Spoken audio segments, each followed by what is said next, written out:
저는 작년에 언어 지문을 버리지 못했습니다. 대신 손가락 잘릴 각오로 신중하게 하라 라는 의미로 알고 있습니다.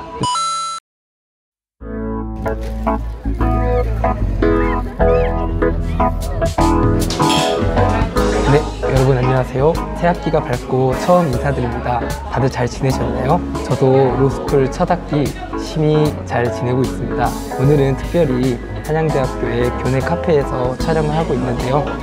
이곳이 바로 한양대의 자랑, 학교 내부를 지나가는 2호선 한양대역 맞은편에 있는 카페입니다. 지난 영상에서도 등장했던 장소이죠. 확실히 대면 수업을 하니까 여기저기 학생들이 가득하고 또 학교에 생기가 돌기 시작하는 것 같습니다. 이곳 카페도 굉장히 북적북적하고요.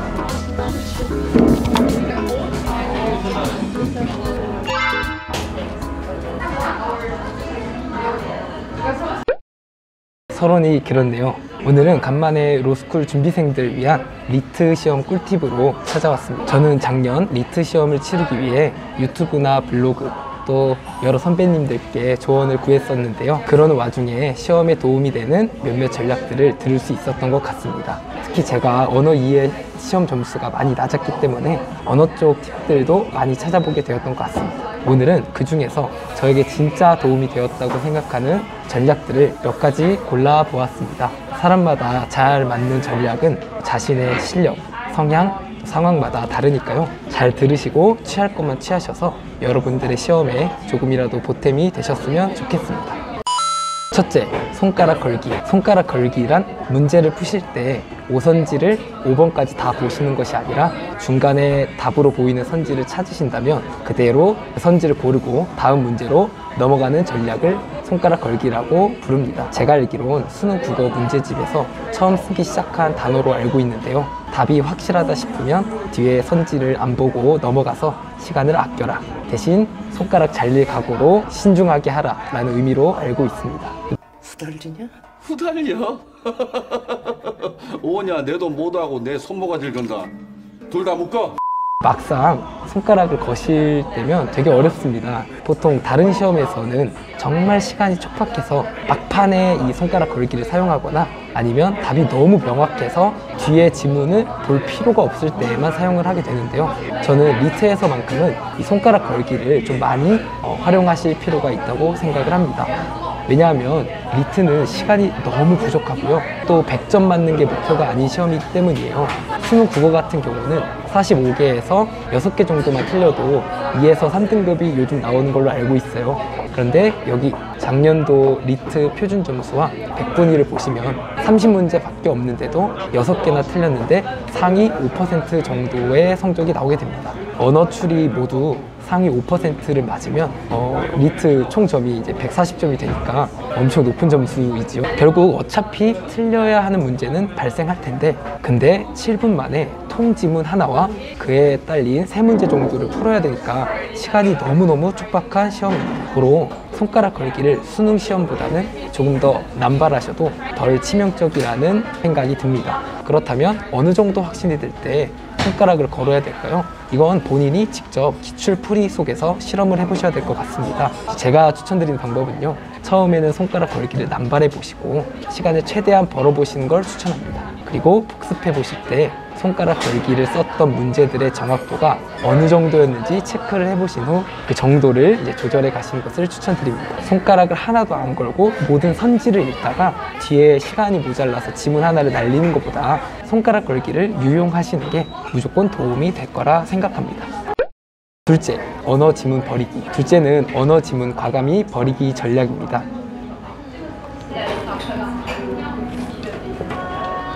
사실 언어 시험 푸실 때 시간이 모자라지 않으신 분들은 문제가 없겠지만 아마 대다수의 학생들이 7분의 통지문과 딸린 문제를 풀어내는 것을 굉장히 어려워하실 거라고 생각합니다. 그래서 처음부터 맨 뒤의 지문 혹은 본인이 평소에 정답률이 낮았던 분야의 지문을 준비된 매직 넘버로 찍는 걸로 하시고 나머지 문항들의 시간을 좀 더 투자하시는 것을 강력히 추천드립니다. 실제로 언어 능력에서 3문제를 틀리면 상위 0.4%, 즉 그냥 30문제짜리 시험이 아니라 27문제짜리 시험이라고 생각하셔도 될 정도입니다. 제가 사실 고백할 게 있는데요.